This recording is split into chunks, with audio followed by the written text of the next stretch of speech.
Hamıya salam. Mən ADA Universitetinin Kommunikasiya və Rəqəmsal Media ixtisasının sonuncu kurs tələbəsi Elnarə Ağasiyeva. Biz 3 ADA tələbəsi dezinformasiyaya qarşı mübarizə media layihəsi çərçivəsində ABŞ-ın Texas ştatının Houston şəhərinə səfər etdik. Burada fəaliyyət göstərən mühüm media qurumları ilə tanış olduq. 20 saatlıq uzun və yorucu bir uçuşdan sonra nəhayət ki, Houston şəhərinə çatdıq. Təyyarədən enən kimi düşündüyüm ilk şey bu oldu. Houston sözün əsl mənasında bizi isti qarşıladı. Houston canlı və rəngarəng bir şəhərdir. Burada hündür göydələnlər, hər yerdə müxtəlif mədəniyyətlərdən gəlmiş insanlar və inanılmaz dərəcədə zəngin dadlar dünyası var. Bu şəhərin enerjisi elə güclüdür ki, burada darıxmaq mümkün deyil. Hər addımda yeni hekayə və yeni bir macəra bizi gözləyir. Houstonda hara getməliyəm deyə axtarışa verəndə ilk olaraq Houston Təbii Elmlər Muzeyi çıxdı. Ona görə də ilk baş çəkəcəyim yer bura olmalı idi. Muzey 1909-cu ildə Houston Muzey və Elm Cəmiyyəti tərəfindən yaradılıb. Bu təşkilatın məqsədi Houston sakinləri üçün təhsilə və elmə yönəlmiş ödənişsiz qurum təmin etməkdir. Muzey 4 mərtəbəli təbii elm salonları və sərgiləri olan mərkəzi binadan, planetariumdan, kəpənək mərkəzindən və nəhəng ekran teatrından ibarətdir. Dinozavrlar, kəpənəklər, quşlar, bunları bir yerdə görmüsünüz? Bu gün biz Houston Təbii Elmlər Muzeyindəyik. Gəlin birlikdə gəzək və görək.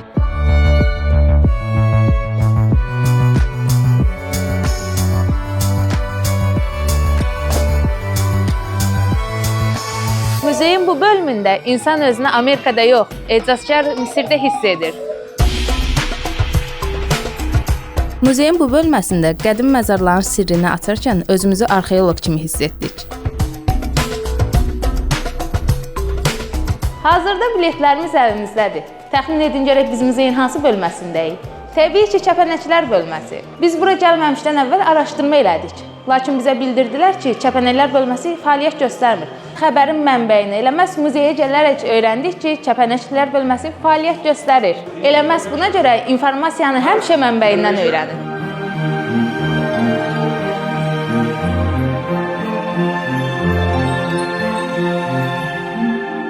Təbiətdə bütün kəpənəyə bənzər canlılara kəpənək deyirik.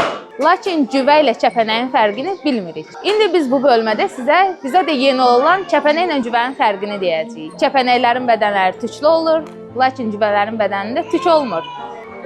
Kəpənəklər daha çox gün ərzində aktiv olur, cüvələr isə gecə aktiv olur.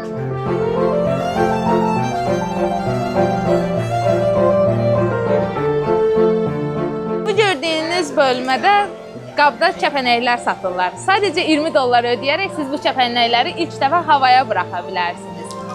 Həmçinin $20-ın içərisində döş nişanı da verirlər. Burada ödədiyiniz $20 buranın saxlanma xərcləri üçün istifadə edilir.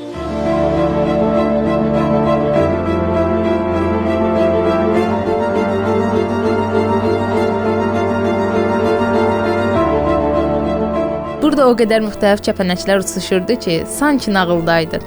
Hər addımda bir kəpənək üzərimizə qonur, bəziləri isə kameramıza sanki poz verirdi. Hər rəng və naxış bir-birindən gözəl və ecazkardı. Biz onların incə və zərif dünyasına daxil olurduq. Dinozavrlar bölməsində isə özümüzü fantastik bir filmdə hiss etdik. Ətrafımızı əfsanəvi canlılar və sirlər bürümüşdü. Bu muzeydə elm və fantaziya əl-ələ verərək möhtəşəm bir dünya yaradıb. Bir də mənə maraqlıdır. Görürsən hələ də dinozavrlar var.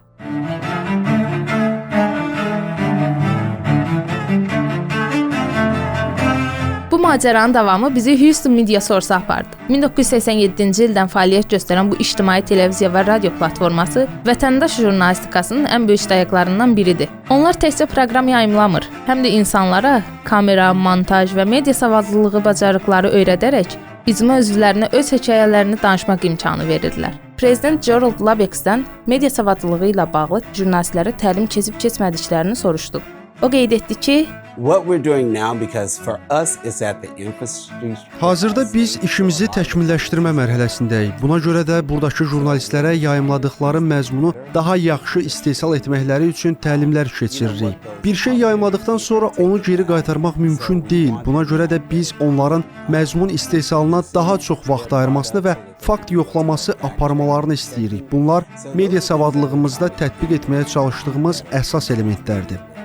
It had programming in the past specifically that would Keçmişdə Houston Media Source-un məktəblərlə əlaqə yaratmaq üçün xüsusi proqramları olub. Bəzi məktəblər öz layihələri ilə bağlı çox həssasdırlar. Ona görə bəzən məktəblərə daxil olmaq çətin olur, amma biz istəyirik ki, məktəblərdə də media dərsləri yaradaq. Tezliklə bir məktəblə işləyəcəyik. Layihəmizi həyata keçirməyə çalışdığımız ilk məktəblərdən biri Sterling liseyi olacaq və onun daxilində kommunikasiya şöbəsi yaratmağı planlayırıq. offices to be in the community so we can have a broader reach. Bu günlük bu qədər. Növbəti videolarda yeni məkanlarda görüşənədək bizi izləməyi unutmayın.